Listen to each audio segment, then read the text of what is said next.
አክብሮታዊ ሰላምታችን ይድረሳችሁ የተወደዳችሁና የተከበራችሁ አድማጭ ተመልካቾች፣ ምሽቱን ከወደ ትግራይ ክልል የደረሱን ሰበር መረጃዎች አሉ።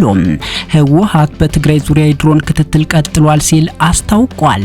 ህወሓት ወታደራዊ ግዳጅ እየፈጸመ መሆኑን ክዶ ቡድኑ የአውሮፓ ህብረት የወጣውን ማሳሰቢያ ተከትሎ በወጣው መግለጫ መሬት ላይ ያሉ እውነቶችን በመካድ የፌዴራል መንግስቱ ላይ ተጨማሪ ክሶችን አቅርቧል።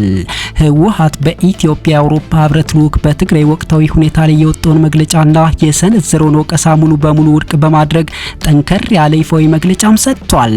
የአውሮፓ ህብረት ልዑክ ህወሓት ትይዩ ክልላዊ ምክር ቤት አቋቁሟል፣ እንዲሁም የግዳጅ ውትድርናና ምልመላ እያካሄደ ነው በማለት የሰነዘረውን ወቀሳ ያጣጣለው ድርጅቱ ህብረቱ መሬት ላይ ያለውን ነባራዊ እውነታ ወደ ጎን በመተው በተሳሳተ መረጃ ላይ የተመሰረተ መግለጫ አውጥቷል ሲል ኮንኗል። ህወሓት በትግራይ ውስጥ ትይዩ ክልላዊ ምክር ቤት አቋቁሟል የሚለው ወቀሳ ሙሉ በሙሉ መሰረተ ቢስ ነው ብሏል። በትግራይ ክልል ስም የተቋቋመ ሌላ አዲስ ምክር ቤት እንደሌለ የገለጸው ድርጅቱ ቀደም ሲል በህግ የተመረጠው ብቸኛ የትግራይ ክልላዊ ምክር ቤት ከከተሞች እስከ ገጠር ማህበረሰብ ሰፊ ውይይት ከተደረገበት በኋላ ወደ መደበኛ ስራው መመለሱንና ይህም በታችኛው መዋቅር በኩል ጭምር ተቀባይነት ያገኘ መሆኑን አስታውቋል። ድርጅቱ አስገዳጅ ምልመላ እያካሄደ ነው መባሉ ግልጽ ያልሆነና በማስረጃ ያልተደገፈ ክስ ነው ሲል አጣጥሎታል። ይሁን እንጂ በትግራይ ዙሪያ ከፍተኛ ወታደራዊ ኃይል ስምሪት፣ ቀጣይነት ያለው የሰው አልባ አውሮፕላን አሊያም ድሮን ጥቃቶችና የአየር ላይ ክትትሎች ባሉበት ነባራዊ ሁኔታ የክልሉ ባለስልጣናት ህዝቡን ከዳግም ጭፍጨፋና ህልውና አደጋ የመጠበቅና ራሱን የመከላከል ሞራላዊና ህጋዊ ኃላፊነት እንዳለባቸው አስገንዝቧል። አድማጭ ተመልካቾቻችን ይህ መረጃ ወዲያው እንደተሰማ ወዲያውኑ ተከታትለው ደግሞ ከወደ ትግራይ እጅግ አስደንጋጭ መረጃን እየወጣ ያለው የወጣቶች አፈሳ በጭምብል ጭምር ሆኗል። በትግራይ ክልል በሁሉም ቦታዎች አስገዳጅ ወታደራዊ ምልመላ ተጧጥፎ ቀጥሏል።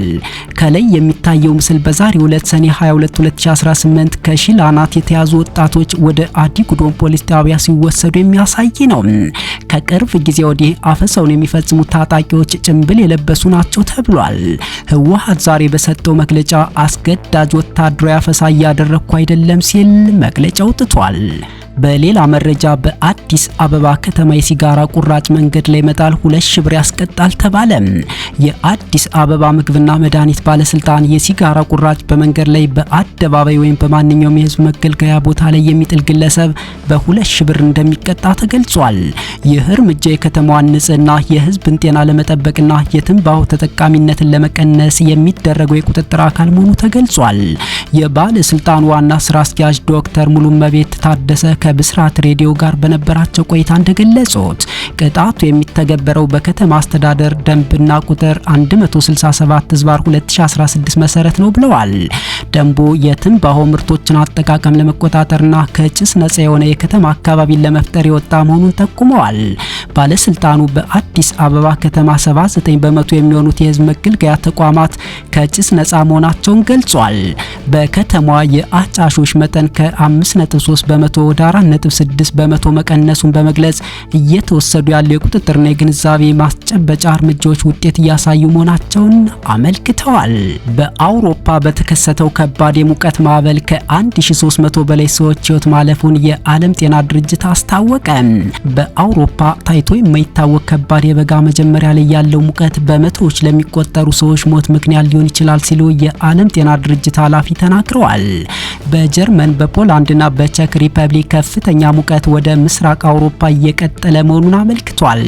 የዓለም ጤና ድርጅት ዋና ዳይሬክተር ዶክተር ቴዎድሮስ አድሃኖም ገብረኢየሱስ በኤክስ ገጻቸው ላይ ባሰፈሩት ጽሑፍ ከሰኔ 13 ቀን ጀምሮ ከ1300 በላይ የሚሆኑ ሰዎች ሞት ተመዝግቧል ብለዋል። በአውሮፓ ካለው ከፍተኛ ሙቀት ጋር የተገናኘ እንደሆነ አክለዋል። ከባድ ሙቀት ብዙውን ጊዜ ዝምተኛ ገዳይ ነው ተብሎ ይጠራል። እናም የአውሮፓ ቤቶች፣ የስራ ቦታዎችና ትምህርት ቤቶች ለዚህ ሙቀት መጠኖች አልተገነቡም ሲሉ ዳይሬክተሩ ተደምጠዋል።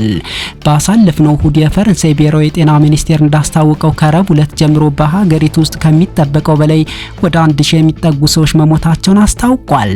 በቤታቸው ህይወታቸው አልፎ ከሚገኙ ሰዎች ቁጥሩ 40 በመቶ ከፍ ማለቱ ኤጀንሲው ገልጿል።